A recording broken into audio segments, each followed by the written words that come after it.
Fala galera, sou o professor Rômulo Cardoso, sou professor de Física e eu tô aqui para te dar aquelas dicas finais da tua prova do Cesupa. Então cola aqui comigo que agora eu vou te falar sobre gravitação, especificamente no tópico de força gravitacional. Se tu pegares na tua prova, tu vai ver que esse tópico de gravitação, esse assunto de gravitação, tem sido bastante recorrente na tua prova. Então se liga para cá, para te não ficar com dúvidas acerca desse assunto. Então olha lá galera, a força gravitacional, ou também chamada de lei da gravitação universal, ela foi descrita por Newton.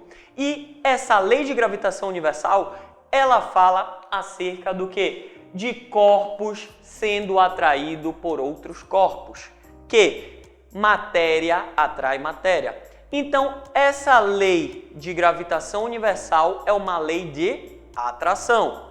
Fica esperto porque algumas vezes ele pode querer colocar na tua prova que ela é tanto uma lei de atração, uma força de atração, como prevê também uma força de repulsão. Fica esperto e elimina o termo repulsão, tá bom? Ela prevê apenas uma lei de atração entre os corpos.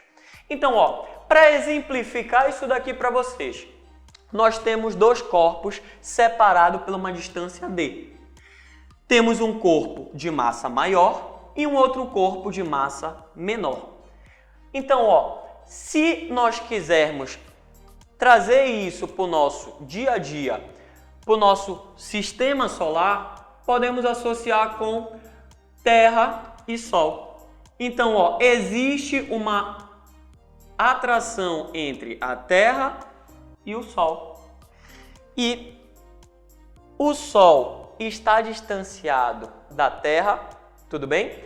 O Sol apresenta uma massa maior do que a Terra apresenta uma massa, consequentemente, menor do que o Sol. Então, galera, a força de gravitação universal, ela depende de uma constante, chamada de constante da gravitação universal, da massa do corpo maior, da massa do corpo menor e da distância em que os separa ao quadrado. Tudo bem?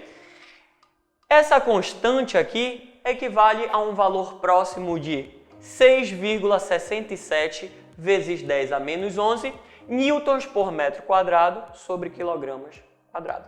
Tá bom? Isso daqui é o valor da constante da gravitação universal. Então, galera, se você fizer a associação dessa fórmula, você vai perceber que força e distância, elas são inversamente proporcionais. Só que é qualquer relação? Não, é uma relação de ser inversamente em que a força ela é inversamente proporcional ao quadrado da distância. Rômulo, o que significa isso? Significa dizer, galera, que quanto mais distantes os corpos estão, menor vai ser a força deles. E quanto mais próximos os corpos estiverem, maior será a força de atração. Tudo bem? Então, trazendo isso daqui para a forma de um gráfico, nós temos um gráfico na forma de uma hipérbole, em que esse gráfico jamais vai tocar o eixo X, tá bom? Para uma dada força F, eu tenho uma distância D. Agora observa comigo, aonde vai entrar a relação do quadrado. Se eu aumentar, por exemplo, a minha distância, dupliquei a distância. Então, dupliquei a distância. Só que se você observar, a distância está ao quadrado. 2 elevado ao quadrado, 4. Então, quando eu duplico a distância, eu preciso reduzir a minha força 4 vezes. Se você observar, a minha força era F. Reduzida em 4 partes, ficará F sobre 4. Mais uma vez, se eu triplicar agora essa distância, então, triplicando a distância, o que nós observamos? 3 elevado ao quadrado, 9. Então, quantas vezes eu vou precisar reduzir a força? É de 9 vezes. Sempre atentem para isso. Força é o inverso da distância ao quadrado, tá bom?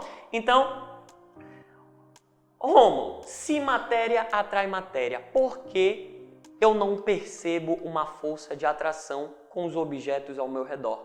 Porque, galera, se você for observar, isso daqui fala acerca de massa de sóis, massas de planetas, tá bom? Massa de luas, ou seja, são corpos extremamente massivos.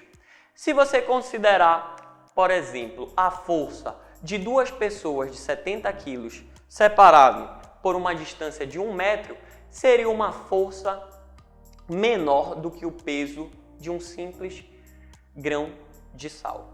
Tudo bem? Então, olha como essa força seria tão minúscula e imperceptível. Mas ela ocorre? Ocorre. Tudo bem? Então, essa aqui é a minha contribuição para ti em força gravitacional. Só que, onde podemos associar isso daqui? Nos fenômenos das marés. Então, quem sofre mais influência, influencia mais nas massas oceânicas do planeta Terra? Sol ou Lua? Muito bem, resposta correta seria a Lua. Mas caso você tenha ficado em dúvida por que seria a Lua, é só você lembrar da relação da distância, em que quanto menor for a distância, maior será a força gravitacional. Então percebe comigo, ó, a Lua, devido à proximidade da Terra, acaba exercendo uma força maior na Terra do que o Sol exerce na mesma. Tudo bem? Nós podemos observar aqui da seguinte maneira. A Lua está a todo momento sendo atraída para a Terra com uma força que eu vou descrever como F1. Só que se você puxar para a terceira lei de Newton, forças de mesma intensidade, mesma direção, porém sentidos opostos. Com a mesma intensidade que a Lua é atraída pela Terra, a Terra ela é atraída pela Lua, que é uma força que eu vou representar como F2. Lembrando a vocês que é mais fácil ou movimentar um corpo menos massivo ou mais massivo? Muito bem, é mais fácil movimentar um corpo menos massivo. Então, com isso daqui, você acaba de perceber que a influência da atração que a Lua causa na Terra não é capaz de movimentar o planeta Terra, mas é capaz de movimentar as massas oceânicas, em que essas massas oceânicas eu posso definir como fenômeno das marés, em que todos os dias ocorrem duas marés altas e duas marés baixas.